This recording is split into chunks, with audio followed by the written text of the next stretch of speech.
왕들아 너희는 지혜를 얻으며 세상의 재판관들아 너희는 교훈을 받을지어다. 여호와를 경외함으로 섬기고 떨며 즐거워할지어다. 그의 아들에게 입맞추라. 그렇지 아니하면 진노하심으로 너희가 길에서 망하리니 그의 진노가 급하심이라. 여호와께 피하는 모든 사람은 다 복이 있도다. 아멘. 하나님 은혜 감사합니다. 이 거룩한 날, 우리 하나님의 거룩한 나라, 의의 나라를 사모하는 백성들과 함께 우리 하나님을 향하여 예배합니다. 하나님, 참으로 수많은 어려움 속에 저희들이 싸우나 우리 하나님 오늘 이 시간에 오셔서 우리 예배를 받으심을 믿습니다. 하나님이여, 가정마다 예배드리는 그 장소마다 하나님이 임재하시고 복음의 놀라운 빛을 비추어 주시며 하나님께서 은총을 베푸사 그 하나님의 사랑을 깨달는 복된 시간 되게 인도하여 주시옵소서. 이 예배를 받으시기를 원하오며 예수님 이름으로 기도하옵나이다. 아멘. 23장입니다.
성시교도갑니다. 52번입니다. 시편 119편입니다. 청년이 무엇으로 그의 형실을 깨끗하게 하리이까? 주의 말씀만 지킬 따름이니이다. 내가 진심으로 주를 찾았사오니 주의 계명에서 떠나지 말게 하소서. 내가 주께 범죄하지 아니하리 하여 주의 말씀을 내 마음에 두었나이다. 찬송을 받으실 주 여호와여, 주의 율례들을 내게 가르치소서. 내가 주의 법도들을 작은 소리로 들으며 주의 길들에 주의하며 주의 율례들을 즐거워하며 주의 말씀을 잊지 아니하리이다. 주의 법이 나의 즐거움이 되지 아니하였다면 내가 내 고난 중에 멸망하였으리이다. 내가 주의 법도들을 영원히 잊지 아니하오니 주께서 이것들 때문에 나를 살게 하시느니라. 나는 주의 것이오니 나를 구원하소서. 내가 주의 법도들만을 찾았나이다. 악인들이 나를 멸하려고 있구나. 나는 주의 증거들만 생각하겠나이다. 내가 보니 모든 만든한 것이 다 끝이 있어도 주의 계명들은 심히 넓으니이다. 내가 주의 법을 어찌 그리 사랑하는지요. 내가 그것을 종일 자원스러워 보리나이다. 아멘. 신앙 고백합니다. 전능하사 천지를 만드신 하나님 아버지를 내가 믿사오며 그의 아들 우리 주 예수 그리스도를 믿사오니 이는 성령으로 잉태하사 동정녀 마리아에 나시고 본디오 빌라도에게 고난을 받으사 십자가에 못 박혀 죽으시고 장사한 지 사흘 만에 죽은 자 가운데서 다시 살아나시며 하늘에 오르사 전능하신 하나님 우편에 앉아 계시다가 저리로서 산자와 죽은 자를 심판하러 오시리라. 성령을 믿사오며 거룩한 공예와 성도가 서로 교통하는 것과 죄를 사하여 주시는 것과 몸이 다시 사는 것과 영원히 사는 것을 믿사옵나이다. 아멘. 305장입니다.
사랑과 은혜가 풍성하신 아버지 하나님, 은혜를 감사드립니다.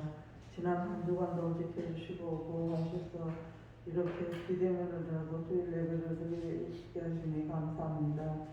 코로나19로 많이 어려운 마음도 있지만 비단 저희들만이 아니라 온 세계가 다 겪는 고통이 오니 참고 인내하며 잘 극복할 수 있게 해주시는 주님 도우시옵소서. 벌써 올 한해도 저물어 2020년의 마지막 주일입니다. 1년 동안 얼마나 희소세월을 보냈는지 바쁘게 살아왔는지 다시금 생각해보며 2021년을 맞이하는 새로운 각오와 다짐도 해보는 주일인 것 같습니다. 마지막을 잘 마무리할 수 있게 하시며 새해 교회가 부흥하고 가정이 회복되며 우리 모든 성도님들의 개인이 부흥하는 복된 새해가 되길 소망하며 좀 더 충성된 헌신하는 저희들이 되길 기도합니다. 하나님, 유정들을 위해 기도드립니다. 진정으로 나라를 염려하며 걱정하는 국민을 위한 정치를 할 수 있게 하시고 남을 배려하는 성숙된 정치를 할 수 있게 역사하시옵소서. 정의가 많아서는 그런 나라가 되기를 기도드립니다. 단위에 세우시는 우리 목사님, 언제나 영역이 강건하게 하시고 은혜로 충만케 채워주셔서 기쁨으로 사명 감당하게 하옵소서. 교회에 속한 권속들에게도 어려운 때이지만 영혼이 잘되는 같이 범사에 잘되는 역사를 이루게 하옵시며 특별히 우리 모두가 강건해서 코로나19를 이길 수 있게 하시며 백신이 속히 접종되어 코로나가 종식될 수 있게 주님 역사해 주시옵소서. 오늘 비대면으로 들어지는 이 예배에도 주님 함께 하셔서 은혜 받는 귀한 시간 되길 원하오며 추운 날씨 속에 건강 잃지 않기를 우리 모두를 지켜주시옵기를 간절히 바라오며 예수님 이름으로 기도드립니다.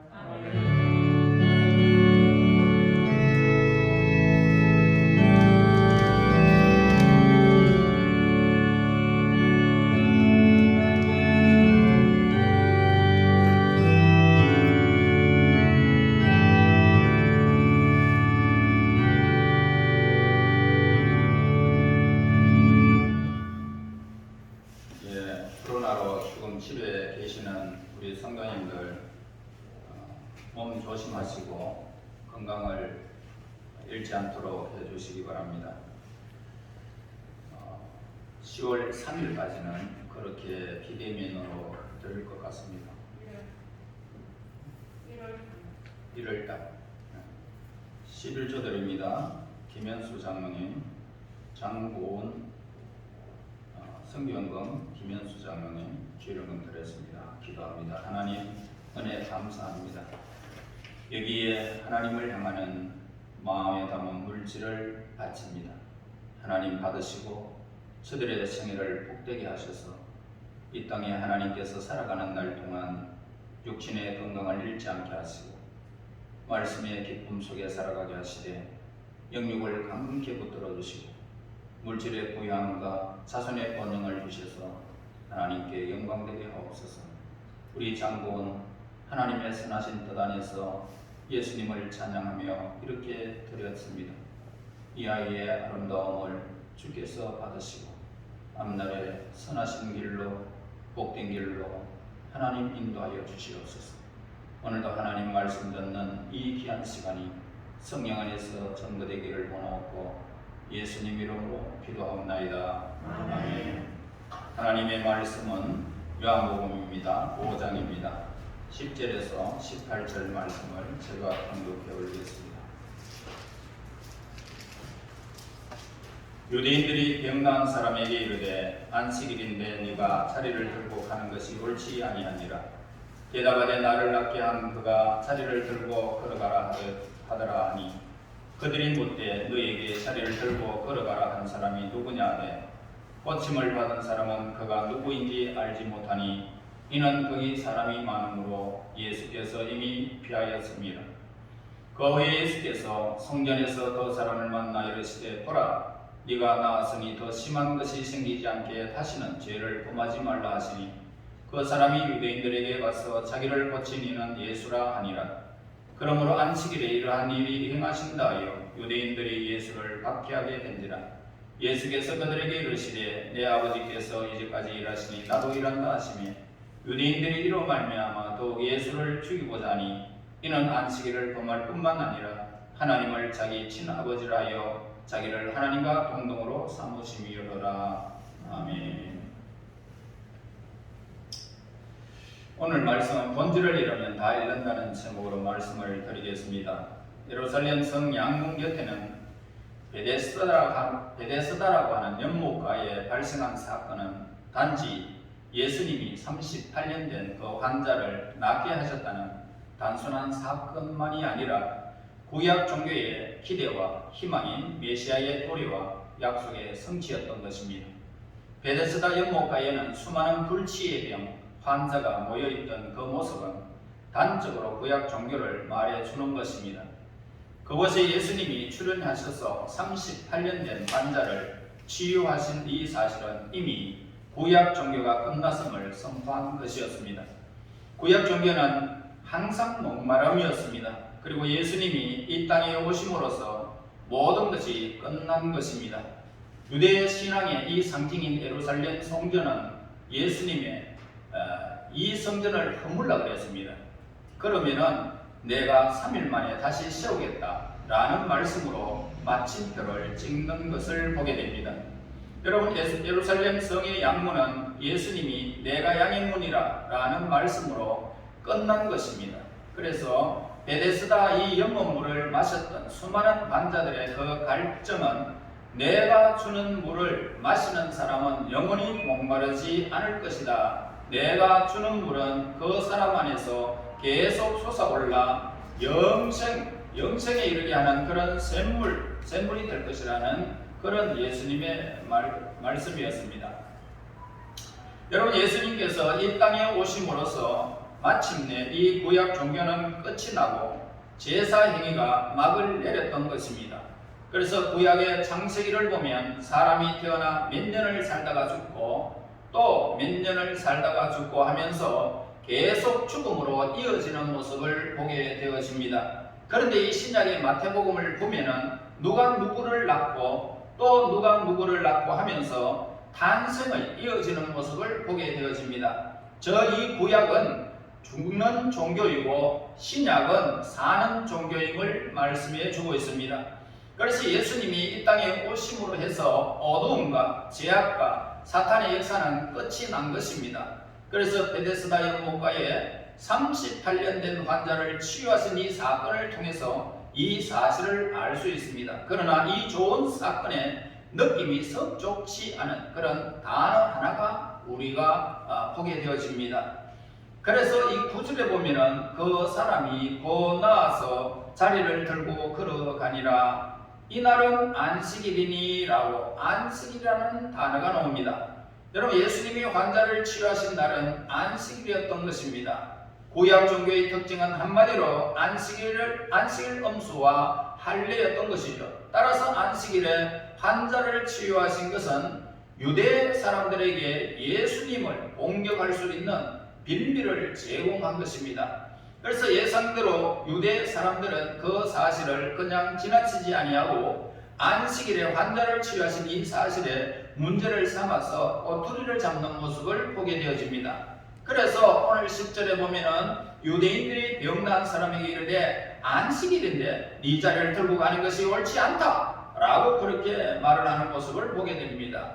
복음서에서 유대 사람들이라고 표현이 70번 정도 나오는데 이들은 항상 예수님을 반대하고 대적하며 핍박하는 사람으로 그렇게 나타납니다. 유대 사람들은 이 구약 종교를 대표하는 그런 사람들이었죠. 그래서 이들 중 일부는 바리새파 사람이었고 사두개파 사람이었고 율법학자들이었고 제사장들이었던 것입니다. 그 당시 영향력을 행사하던 이 권력층은 대부분 이런 사람들이 다 차지하고 있었던 것이죠. 그래서 이들이 이 힘을 모아서 구약 종교의 이름으로 예수님을 십자가에 못 박아 죽여버린 것입니다. 이들은 잘못된 이 구약 종교의 계승자이며 신봉자였던 것이요. 그래서 예수님의 이 출현을 매우 거추장스럽고 불편하게 여겼던 것입니다. 그래서 세상 사람들은 진리를 환영하지 않습니다. 불의한 사람들에게 진리만큼 불편한 것도 없습니다.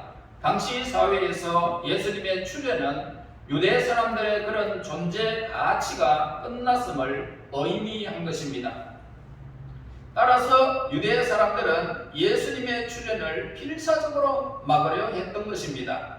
이에서 안식일 준수라는 단순한 문제가 아주 중요한 사건으로 불거졌던 것입니다. 그래서 유대 사람들은 예수님이 하나님이 모세를 통해 말씀하신 이 안식일에 참된 의미를 잃어버렸습니다. 그래서 그 제도와 형식만 얽매여 살았던 것입니다. 그래서 사람을 자유케 하는 것이 아니라 예수님이 환자를 치유하신 이 사건을 기뻐하고 축복하기보다 시비를 걸고 문제를 삼으려 한 것입니다.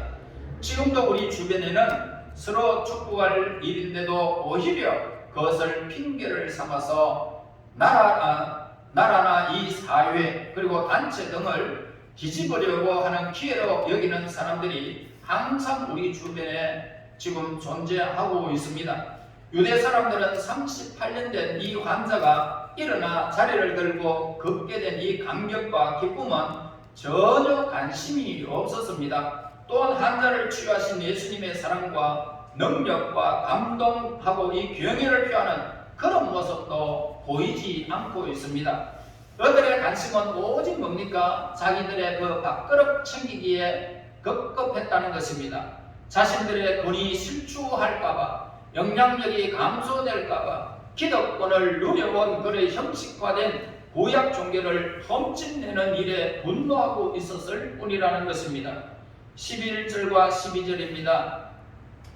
대답하되 말을 낫게 한 그가 자리를 들고 걸어가라 하더라 하니 그들이 묻되 너에게 자리를 들고 걸어가라 한 사람이 누구냐 하되 유대 사람들은 여러분 여기에서 누가 병을 고쳤는지 묻지 아니하고 오히려 누가 안식일에 해서 네가 그렇게 걸어가라 하더냐라고 질문하고 있습니다. 또한 이 병이 나았으면 하루 더 있다가 일어날 것이지 왜 안식일에 일어나느냐 이런 말을 하고 있습니다. 치유받은 환자는 누가 자신에게 다가와서 자리를 들고 걸어가라 라고 말한 그대로 했다라고 증언을 하고 있습니다. 그러자 유대 사람들은 너더러 자리를 들고 걸어가라는 사람이 누구냐 라고 추궁하는 모습을 보게 됩니다. 지금 우리 사회도 그렇습니다. 특히 법을 다루거나 권력이 자리에 있거나 경제권을 쥐고 있는 분들이 이런 경향을 보이기 쉽습니다. 나라와 국민이야 어찌되었든 상관없이 자신들의 자리 보존을 중요시하고 이해관계에만 신경을 쓰는 모습을 보게 되어집니다. 여러분 예수님 당시 유대 사람들의 사고방식과 별 차이가 없더라 이 말입니다. 이것이 바로 잘못된 이 구약 종교의 허상임을 우리에게 가르쳐 주는 것입니다. 율법이라는 이 제도와 종교라는 형식으로 인간의 본질과 자유를 무참히 짓밟아 버리는 그런 모습을 보게 됩니다. 그런 현상을 강화할수록 종교적으로 더 성숙한 사람이라는 그런 인식을 갖는 것입니다. 여러분 하지만 그들은 안식일의 본질을 잃어버린 지 이미 오래되었던 것을 보면서 예수님은 그들을 보면서 해칠한 무덤이라고 그렇게 책망하시는 모습을 보게 됩니다.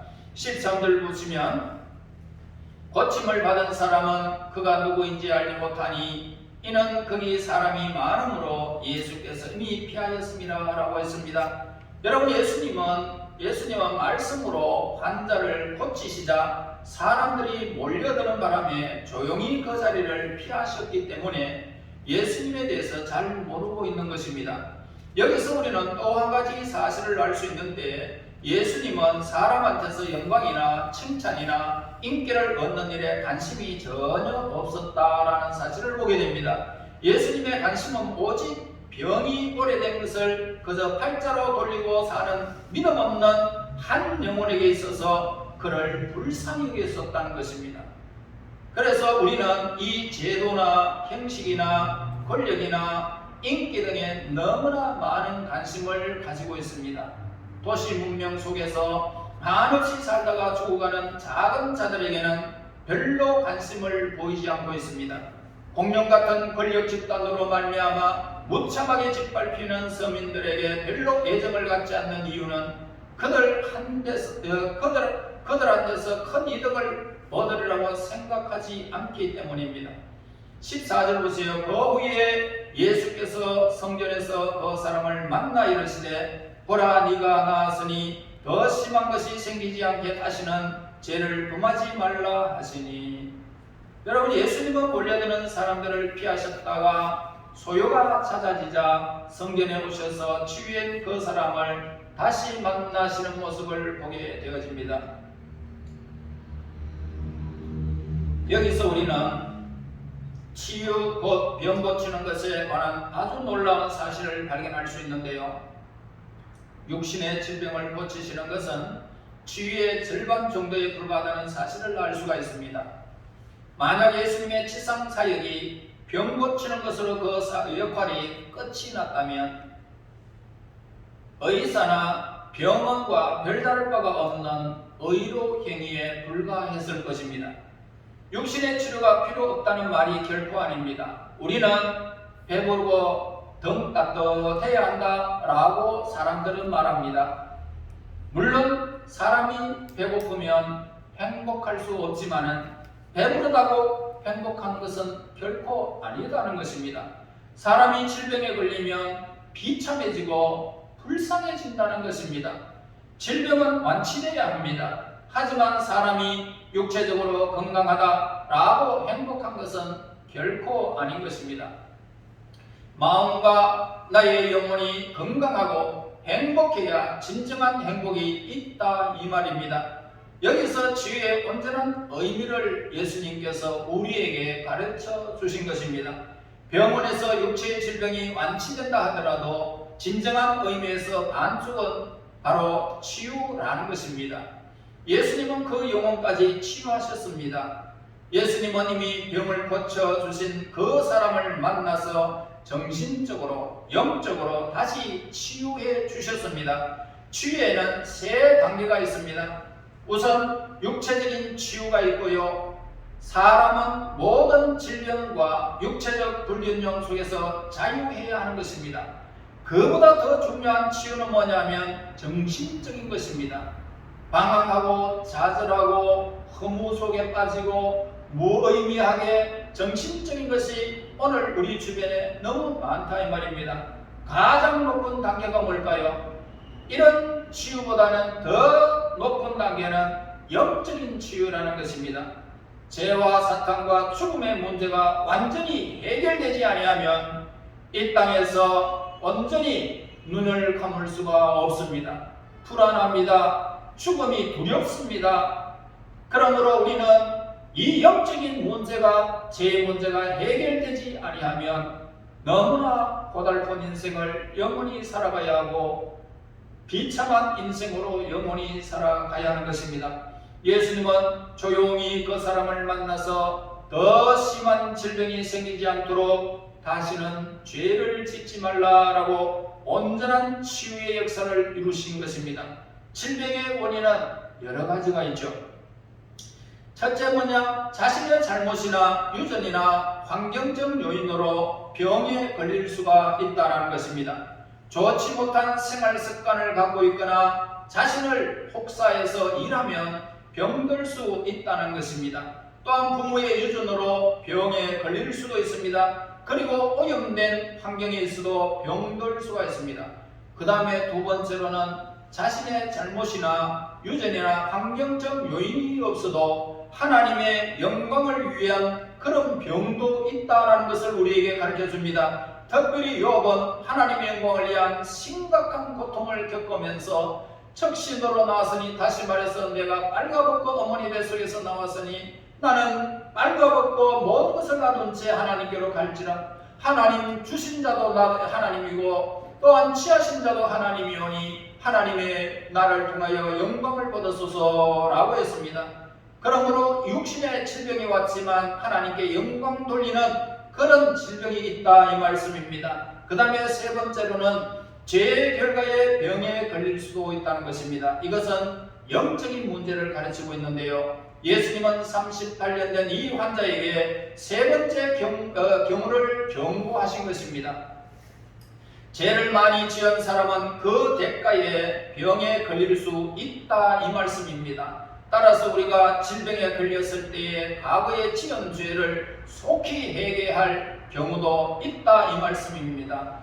여러분, 예수님은 38년 된 환자의 어린 질병의 원인을 죄로 보셨던 것입니다. 따라서 더 깊은 병이 들지 않도록 다시는 죄를 짓지 말며 영적인 치유를 온전히 받아라 이렇게 강구하시는 모습을 보게 됩니다. 질병의 원인은 사람마다 다릅니다.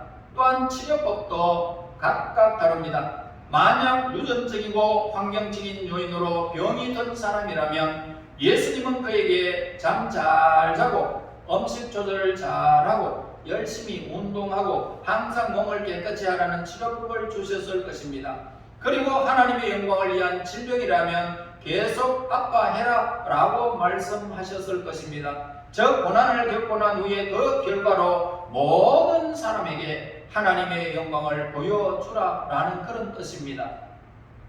그럴 경우에 이 질병의 고통이 있더라도 불평하지 말고 감사하고 기뻐하면서 살라라는 뜻일 수도 있습니다. 만약 우리에게 질병이 있다면 어느 경우에 해당하는지 스스로 우리는 살펴보아야 합니다. 15절 보세요. 그 사람이 유대인들에게 가서 자기를 고친 이는 예수라 하니라. 여 사마리아 수가 사람의 마을의 그 여인을 우리는 생각합니다. 예수님과 대화를 나눈 후에 물 항아리를 놔둔 채 급히 마을로 돌아가서 이분이 내가 만난 그 사람이 그리스도다, 하나님께 속한 자요 기름 부은 자요 메시아겠다 라고 그렇게 말을 외쳤던 것입니다. 38년 동안 앓았던 질병을 치유받은 그 사람도 똑같이 이렇게 말을 하는 모습을 보게 되는데, 그는 자신의 병을 고쳐준 사람이 누구인지 모르고 있다가 어떤 이가 다가와서 다시는 죄를 짓지 말라고 말씀하셨는데 자세히 내가 살펴보니 바로 예수님이었다라는 겁니다. 그래서 너무 좋아서 흥분한 나머지 유대 사람들에게 달려가서 자신의 병을 고쳐주는 사람이 예수님입니다 라고 그렇게 지금 증거하고 있는 것을 보게 됩니다. 여기서 우리는 전도가 무엇인지를 엿볼 수가 있습니다. 전도는 예수님이 나를 지옥에서 천국으로 옮겨주셨습니다. 내 병을 예수님이 고쳐주셨습니다. 예수님을 만났는데 이상하게 나는 지금 희망이 막 생겼습니다. 눈에서 피늘이 떨어지는 것처럼 머리가 맑아지고 참된 인생길을 나는 지금 걷게 되었습니다. 비전이 있습니다. 나에게는 꿈이 있습니다. 환상이 있습니다. 흥분이 있습니다. 기대가 생깁니다. 이 말입니다. 그리고 잠을 자려고 하면 왠지 마음속에 강물처럼 기쁨과 평안이 흘러넘치는 것을 지금 나는 느낍니다. 나중에 알고 보니 바로 예수님 때문이었습니다. 이것이 바로 전도의 메시지입니다. 여러분, 38년 된 질병에서 치유받은 사람이 자신을 변화시킨 분이 예수님이라고 말하는 것도 지금 전도라는 것입니다. 전도는 대상자에게 두려움을 느끼지 않는 것입니다. 그 대상자가 학자든지 정치인이든지 낮은 자리에 있는 사람이든지 유치한 자리에 있는 사람이든지 비록 나는 가진 것이 없지만 자유와 기쁨과 감격과 축복을 누리게 되었다는 진정한 삶의 의미를 찾아서 그 증거를 하는 증거가 바로 전도라는 것입니다. 16절 보세요. 그러므로 안식일에 이러한 일을 행하신다 하여 유대인들이 예수를 박해하게 된지라. 여러분, 예수님을 믿는 사람은 좋아하는 사람이 있다는 것입니다. 예수님을 믿는 사람을 좋아하는 사람 뿐만 아니라 그와 반대되는 경우도 있습니다. 아주 예수 믿는 사람을 싫어하는 사람도 있습니다. 똑같은 사건을 놓고 서로 해석이 다르다는 말입니다. 왜 이런 현상이 일어날까요? 바로 어둠의 세력이 덮고 있기 때문입니다. 17절 보세요. 예수께서 그들에게 이르시되 내 아버지께서 이제까지 일하시니 나도 일한다 하시매 유대인들은요 안식일에 환자를 치유하셔서 핍박한 것이 결코 아닙니다. 자신들이 종교적 계율과 형식, 율법을 깨뜨려 버렸으므로 예수님을 용서할 수 없었던 것입니다. 이에 대해서 예수님은 아주 귀한 말씀으로 해답해 주셨는데 17절 말씀 해보세요. 이 말씀에서 우리는 세 가지를 발견할 수가 있는데, 첫째는 뭡니까? 예수님이 하나님을 내 아버지다라고 표현하셨다는 사실을 보게 됩니다. 여기서 우리는 믿음이 잘 생기는 기도 방법을 하나 배울 수가 있는데, 기도할 때 우리는 이렇게 기도해야 되겠죠. 하나님, 하나님이라고 하지 마시고 아버지, 아버지라고 부르면 되는 것입니다. 여러분 주위에 여러분 아버지가 있지 않습니까? 아버지 그러면 자다가도 벌떡 일어나서 왜 그러면서 아버지를 아버지라 부르면은 얼마나 가까이에서 여러분들을 이렇게 대해주느냐 말입니다. 이와 같이 하나님을 아버지 그러면 여러분들의 모든 기도를 들으시고 세밀하게 여러분들을 감찰하시는 그 하나님이 응답하면서 왜 그러느냐 라고 응답해 주실 것입니다. 그리고 그 다음에 두 번째로는 하나님은 창세부터 지금까지 일하시는 분이시다 하는 것입니다. 예수님은 하나님이 끊임없이 일하시니 자신도 일하신다고 하셨습니다. 태초에 천지를 창조하신 하나님은 지금도 온 우주를 지금도 통치하시면서 모든 것들을 주관하고 계시는, 지금도 한 번도 눈을 떼지 아니하고 이 모든 피조물을 다스리시는 분은 하나님이십니다. 셋째로 하나님도 안식일에 일하신다는 사실을 우리에게 가르쳐줍니다. 여러분, 예수님이 안식일에 환자를 고치신 이유는 하나님 아버지도 창세부터 지금까지 일하시기 때문이다 라고 그렇게 우리에게 가르쳐줍니다. 이것은 안식일에 쉴 뿐만 아니라 일도 하신다는 것입니다. 따라서 안식일에는 두 가지 요소가 섞여져 있어요. 하나는 쉬는 것이고 다른 하나는 일하는 것이라는 겁니다. 이 일은 자신의 쾌락이나 이익이나 건강을 위한 것이 아니라 사람을 살리고 이웃을 돕는 일, 이것을 우리에게 말해주는 것입니다. 예수님의 말씀에 따르면 주일은 하나님을 기쁘시게 하는 동시에 사람에게도 기쁨을 줘야 한다, 이 말씀입니다. 주일에 죽어가는 사람이 있다면 치료해 주어야 됩니다. 따라서 진정한 성도들은 주일 예배를 드리고 나서 병든 자를 찾아가고 가난한 자들을 찾아가고 그들을 돕는 일을 해라, 이 말입니다. 저녁에 집에로 돌아오면 녹초가 될 정도로 하나님을 섬기고 사람들에게 봉사하라는 것입니다. 18절 보세요. 유대인들이 이로 말미암아 더욱 예수를 죽이고자 하니 이는 안식일에 범할 뿐만 아니라 하나님을 자기의 친아버지라 하여 자기를 하나님과 동등으로 삼으심이더라 라고 했습니다. 여러분, 예수님과 유대 사람들 사이에 팽팽한 대립은 예수님이 십자가에 못 박혀 돌아가실 때까지 계속되어졌습니다. 아마 예수님이 다시 오실 때까지 계속될 영적 대적들이 될 것입니다. 여러분, 우리는 우리 편에서 하나님을 섬기고 있는지요? 우리는 본질은 뭡니까? 오직 주 예수 그리스도 안에서 하나님을 아버지라 부르는 권세를 얻은 그런 하나님의 자녀임을 명심해야 할 것입니다. 여러분, 우리는 하나님을 여러분 친아버지로 여러분 불러야 합니다. 아버지, 나의 친아버지, 이름이 거룩히 여김을 받으시기를 원합니다. 아버지여, 날마다 나를 통하여 아버지께서 주신 그 모든 일들을 내가 감당하고 전거되기를 원합니다. 나의 삶에 손대하는 일마다 발걸음 닿는 곳마다 아버지의 흔적이 나타나기를 원합니다. 아버지께서 나를 세우시면 아버지의 영광이 드러날 것이고, 나를 통하여 아버지가 영광을 받으신다면 이것보다 우리는 더 기쁜 일이 없습니다. 이렇게 아버지 앞에서 여러분 하나님의 영광을 위해서 살아가야 할 것입니다. 이것이 우리의 본분입니다. 여러분, 이렇게 이 권세를 얻은 하나님을 우리 아버지로 모시는 영광의 모든 이 세상 보이는 세계에 보이지 않는 이 모든 우주 만물을 창조하신 그 하나님이 여러분들의 아버지라는 것입니다. 이런 권세가 아무나 주어지지 않았습니다. 예수님을 믿는 자녀들에게만 주었습니다. 그러므로 저와 여러분, 하나님의 자녀를 받은 저와 여러분, 이 말을 늘 명심하고 나는 권세를 누리는 자다, 하나님을 아버지다, 우리 아버지다, 그러면서 이 세상 만물이 어떻게 우리의 삶을 다가온다 할지라도 염려하지 말고 두려움 없이 여러분 믿음으로 믿음에 이르러 참으로 하나님의 영광을 드러내는 여러분들의 모든 삶이 되시기를 예수님 이름으로 축원합니다. 하나님 은혜 감사합니다. 찬양과 경배를 드립니다.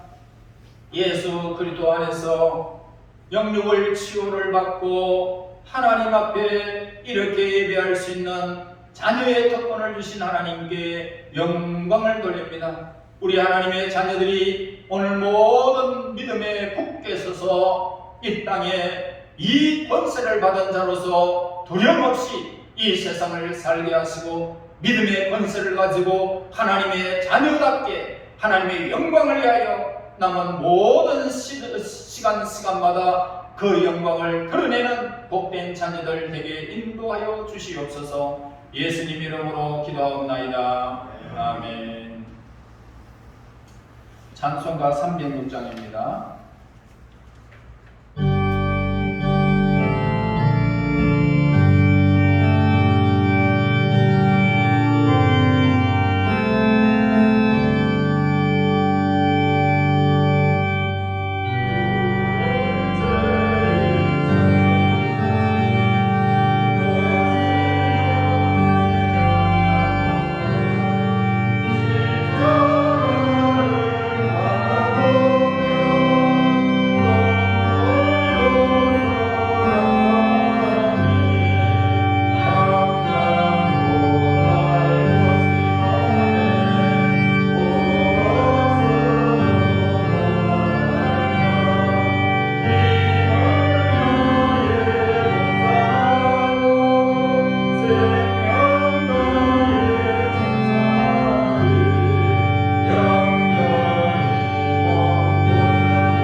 지금은 우리 주 예수 그리스도의 은혜와 하나님의 무한하신 사랑하심과 성령님의 감동 감화 위로 교통 역사하심이 우리의 본질은 오직 예수 그리스도 안에서 하나님을 아버지라 부르는 권세를 얻은 자임을 명심하고 하나님의 영광을 위하여 살아가기를 원하는 하나님의 거룩한 무리들 머리 위에 지금으로부터 영원토록 항상 함께 있을지어다. 아멘.